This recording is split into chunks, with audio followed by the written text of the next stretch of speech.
Shalom, shalom. I do want to start off this lesson by saying all praises to YAHAWAH, BAHASHAM, YAHAWASHI, BAHASHAM, QADASH, for giving the opportunity to do a lesson today. I do want to give double honors to the elders and apostle Great Millstone for teaching the truth by using precepts upon precepts and line upon line. All right.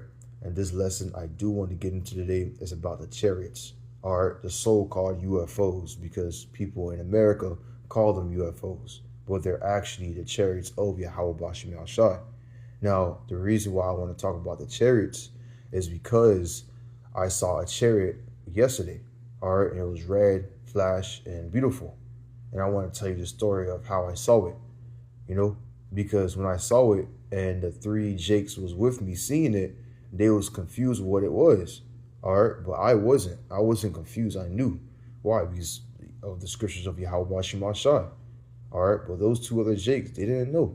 They didn't know what's going on. They was just bugging out by the idea that there's a UFO in the sky, And one of the Jake did say that if they have the same skin color as us, we're good, But that's not the case, because the chariots are coming to judge the wicked on earth, and you 2/3 Jakes are the wicked. So it doesn't matter if they're your skin color, they're still gonna judge you, But past that point is a point. The whole point is that a chariot was seen, and they was amazed. All right, they was affrighted. They was like, what the hell is going on? Because they have not known YAHAWASHI, But let me tell a story so you guys could have context of what happened.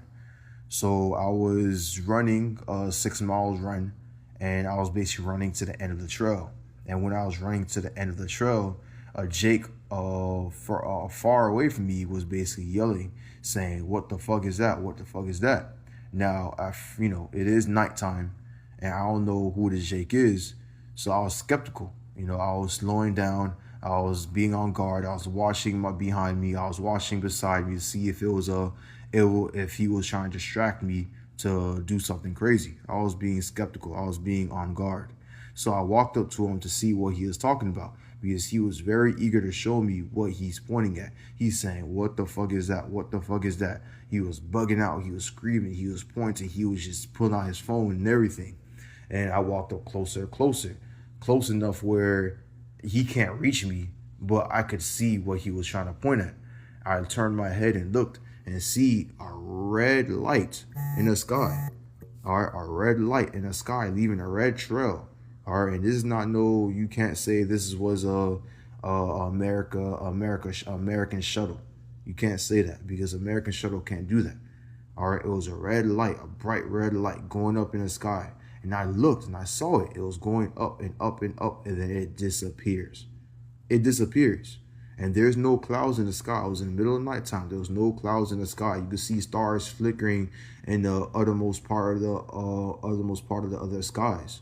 So you couldn't say that it went behind a cloud. No, it was a red chariot, red fleeting flames, and then it just boom disappears, vanished before our own eyes. And he was like, "What the fuck?" Another Jake pulled up behind me, and he was like, "What's going on?" He didn't believe the other Jake. He was like, the Jake said, "No, there's a UFO, there's a UFO." Jake was like, dang, Jake didn't believe at first, but he slowly did believe, because he was like, "No, nah, he did remember he saw a UFO in the same pathway too." So there's multiple UFO sightings popping out of the blue. All right, and they was all confused. All right, it was 3 of us. All right, one was bugged out. The other one was just like, shit is going crazy. But for me, I knew what it was. I knew what the chariot was. I knew that was the YAHAWASHI. But these 2 Jakes don't know. They don't know what's going on. They was just bugged out of their minds. They was screwed up, and it inspired me to do a lesson, because these things are going to come to pass more and more. You're going to see UFOs coming to pass in America, and you're going to see them doing judgments, mainly in the Middle East, because there have been prophesied of where they're going to fight in the Middle East to fight the nations, for what they had done to the Israelites, so-called Negroes, Latinos, Native American.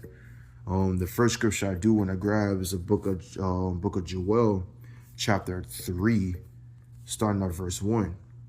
it says this, for behold, in those days, in that time, when I shall bring again the captivity of Judah and Jerusalem. All right.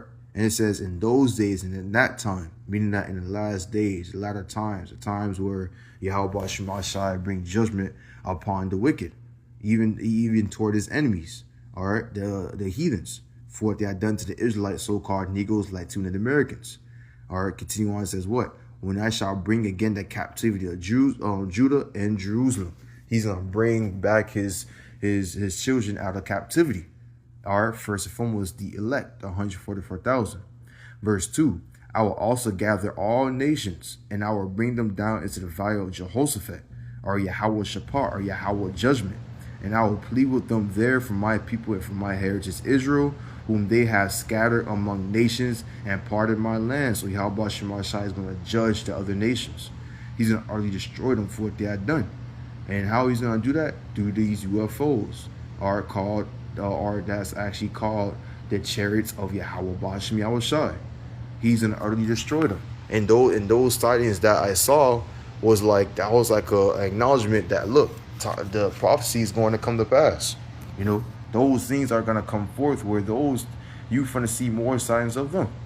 You're going to see more sightings of chariots, or you guys call them UFOs, you know, but the chariots of Yahweh Shemashai coming down and destroying things,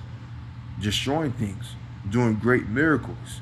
And you're going to see them in America, laser beaming people in America too for their abominable works. You're going to see them doing a lot of works, a lot of things. All right? Because this is the anger of the Lord Yahweh Shemashai, the anger of vengeance. Let's grab Isaiah 34. Where is it? Isaiah 34. I want to go straight to the point. Yeah, let's go to Isaiah 34, verse 1. It says this, come near, ye nations, to hear, and hearken, ye people. Let the earth hear, and all that is therein the world, and all things that come forth of it. So basically, verse 1 is saying, all you nations round about, listen up to the prophecy that is going to come to pass.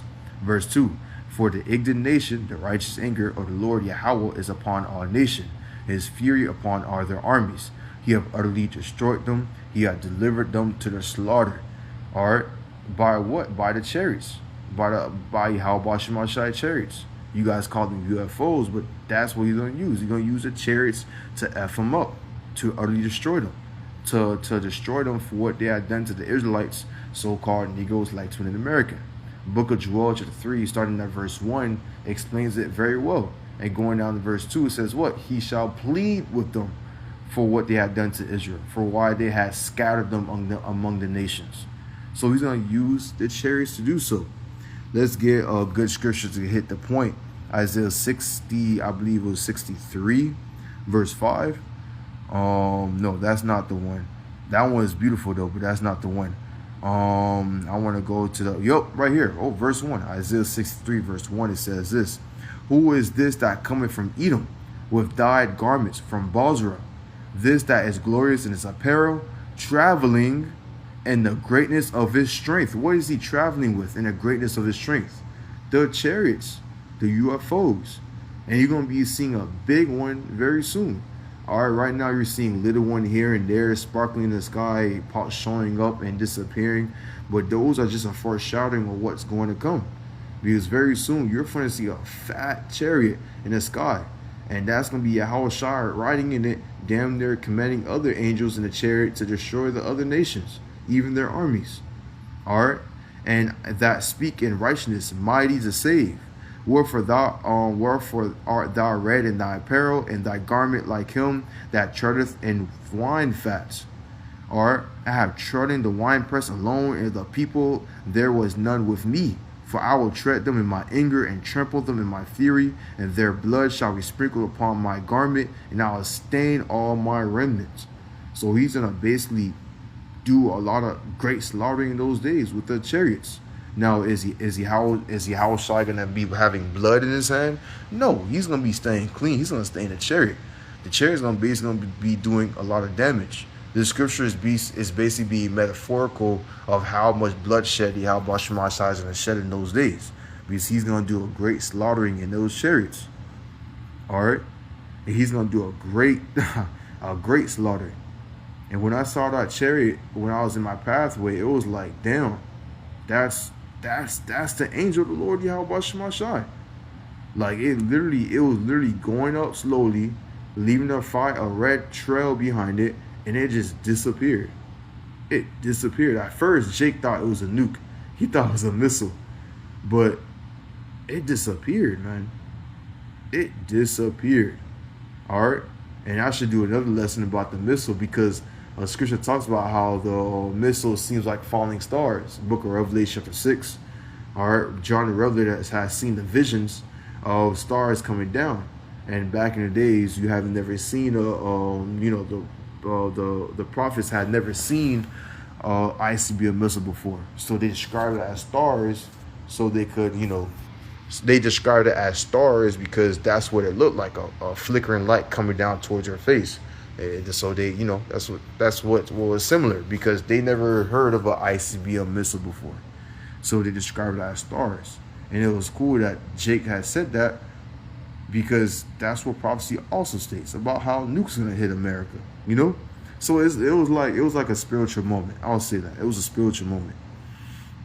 But going back to the point and focus on the chariots, it says this, Isaiah 63, continue on to verse 4. For the day of vengeance is in my heart, and the year of my redeem is come. Verse 5, and I looked, and there was none to help, and I wondered that there was none to behold. Therefore my own arm brought salvation unto me, and my fury it uphold me. And that's the YAHAWASHI. It had upholded him. He's the one who's gonna bring the judgment. And how you gonna do it? With those chariots. It's gonna be a great slaughtering in those days, a great slaughtering, a great humbling. All right. So let me I want to grab another precept. I'm trying to think of. Yeah. It's actually the book of 2nd Esdras. 2nd Esdras, chapter 13, verse 1. It says this, and it came to pass after 7 days I dreamed a dream by night, and lo, there arose a wind from the sea that moved all the ways thereof. And I behold, and lo, that man waxed strong with 1,000 of heaven. All right, and who is that man? YAHAWASHI. Waxed strong with thousands in heaven. Those are the chariots with his military power. And when he turned his countenance to look, all things trembled that were seen under him. Yeah, because imagine you see a UFO in the sky, and as soon as it turns towards you and it's coming towards you, would you not be scared? Yes, because you have not known what's this thing. You don't even know what it is. All right, and a good example is the story I told you in the beginning. When Jake saw that chariot in the sky, he was bugging out. All right, and he's just a regular citizen. That was just a one chariot. How much more when you see thousands? How much more when you see a fat chariot of big continents that's damn near blocking the sun? You gonna be scared. You gonna be scared. Look, people's gonna be scared out of their minds, especially the man in the military. All right, Scripture talks about how the man shall fall like woman. They're gonna be scared in those days, because what the hell are you gonna fight? How are you gonna fight a chariot? How are you gonna fight a so-called UFO? You shot it with a missile and it didn't do nothing. So what you gonna do? Shoot at it? You can't do nothing, man. It's you're screwed. You ultimately just screwed. You lost the war. That's why they're gonna tremble when they're seeing it. Verse 4. And whensoever the voice went out of his mouth, they burned that heard his voice. So the laser beams, like as the earth felleth when it filleth the fire. All right, so you get laser beamed, burned, you start crumbling down. All right, that's what you finna see. You finna see these chariots shooting laser beams at the wicked. All right, even within America, you're finna see that in the Valley of Jehoshaphat. You're finna see that in America. Man, you finna see that all over the place toward the wicked. All right, and the wicked includes the 2/3 Jakes too. Because you 2/3 Jakes, you play around a lot. But YAHAWASHI is going to come after you in those days when all hell break loose and the day of the Lord comes and he's in the Valley of Jehoshaphat judging those people over there. And he comes to America. He's coming after some of you Jakes. Because you Jakes, you deserve the laser beam. Y'all degenerates. You guys are a bunch of Y'all a bunch of just crazy individuals. Y'all just crazy. All right, it says this, verse 4, read it again. And whensoever the voice went out of his mouth, all they burned that heard his voice, like as the earth felleth when it filleth the fire. Verse 5, and after this I behold, and lo, there was gathered together a multitude of men out of number of the four wind of the heaven to subdue the man that came out of the sea. So basically the military power. You remember how YAHAWASHI gathered up the nations in the Middle East for that fight? But he is actually there so he could judge them. It's talking about that in verse 5. All right. They came together, fight, and they trying to subdue those chariots because they're going to be fighting one another. You know, they're going to be, you know, killing one another. But as soon as they see a chariot coming out of the space, they're going to come together to fight Yahawashi. Because they're like, who is you? They don't know what's going on. They're confused. They're thinking that green alien people from space about to take over the planet. So they're trying to save their planet from these green alien race. That's what they're thinking about. But it's really not. It's actually Yahawashi. All right. Continue on to verse 6 says what? But I behold, and lo, he had graved himself a great mountain and flew up upon it. And that's what? A chariot. That's a so-called, you guys call it UFOs. Well, those are the chariot of Yahawashi, flying spaceships of Yahawashi. He says what? He was flying a great mountain. That means it's a big-ass ship, a big mountain, a big ship that's hovering over them. But I would have seen the region or a place where out the hills was graven, and I could not. So it was a big ship. You couldn't see you can't see nothing, you know, but the ship. Verse 8, and after this I behold, and lo, after they which gathered to subdue him were sore afraid, and yet there's fight. So basically they were scared because, like I said, it's a chariot. It's a you know, you guys think of them as UFOs. It's a UFO that you have never seen before, and the fact that Jake got bugged out because of one UFO. What do you think is gonna happen when they see thousands? Some might commit suicide because they're that bugged out. Because they're that amazed. You know? It's gonna be a crazy day in the days we're about to get into. Verse 9, and lo, as he saw the violence of the multitude that came, he neither lifted up his hand, nor held sword, nor any instrument of war. But only I saw that he sent out of his mouth as it had been blast of fire, and out of his lips a flaming breath, and out of his tongue he cast out sparks and tempests. And that's talking about what? The laser beams. That's talking about the laser beams. And that's what Yahawashi is going to do. He's going to shoot laser beams toward the nations, toward the wicked. There's going to be a time where these chariots are going to come down and start judging you 2/3 Jakes. And that's what I when I saw that, I was like, damn, that's a chariot. That's judgment, you know? That is judgment. That's what inspired me. I want to inspire me to talk about the chariot because that is a foreshadow of what's going to come. Of what's going to come to the nations, even to the 2/3 Jakes. Judgment. And it was beautiful because the chariot was red. It was red going up. It was red. And it disappeared. Come on now. Esau don't have that type of technology to make an airplane disappear. Now, can it disappear out of radar? Okay, they got some technology like that. The F-22 has it. The B-bomber has it. I believe the B-bomber is more stealthier. But if you got a good radar, you could probably track it down. Never mind. No, you can't. No, you can't. But like I said, you could get rid of it in radar, but can you make an airplane disappear visually? No, you can't. That's a technology that Yahawashi has, not what Esau Edom has. Esau technology is limited. And look, man, when we saw that, it was a chariot. I could confidently say that was a chariot. And that was a foreshadow of what's going to come. Because Yahawashi is going to do a great slaughtering. There's going to be no joke in those days. You know? But that's how I want to get into today. Lord's edified by this lesson. I do want to give all praises to YAHAWAH, BAHASHAM, YAHAWASHI, BAHASHAM, QADASH for giving the opportunity to do a lesson today. I do want to give double honors to the elders and apostles of GREATMILLSTONE for teaching the truth by using precept upon precepts and line upon line. Shalom.